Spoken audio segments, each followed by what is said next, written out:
Odell Beckham Jr. has the greatest catch of all time in the NFL, in my humble opinion. I don't care what nobody want to say. But ain't no way you went on a podcast and let this come out of your mouth.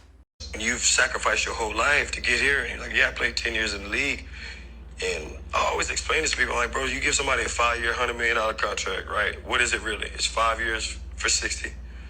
You're getting taxed. Do the math. That's 12 a year, that you have to spend, use, save, invest, flaunt, whatever, however.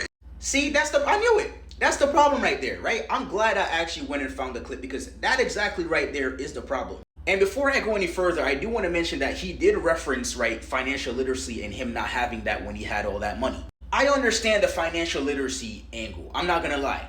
But $100 million, bro, cannot last you over a lifetime?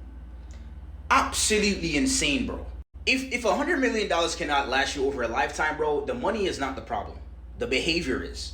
At that level, you don't even have to necessarily be smart with money. You just have to not be reckless. You can literally hire a team, right? A financial advisor. And I know some of these people, they charge a lot of money depending on the net worth of the individual that they're dealing with. But you can hire a wealth advisor, an accountant to, track what you're spending your money on. And listen, another part of the problem too is the flaunting, right? Because as you can see at the end of the clip where I cut it right there, Odell was saying, he wants to flaunt a little bit. The cars, the lifestyle, the entourage, the constant need to look rich. Well, he is rich, but you get what I'm saying. Like $100 million, bro. There's no way you can I'm sorry, bro.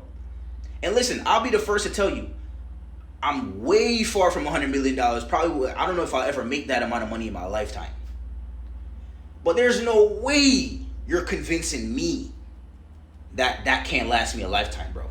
And I've heard the argument, right? And I believe in this theory that, if you give a person who's broke, who's never ever had $1 million right now, they'll probably be broke in the next 6 months.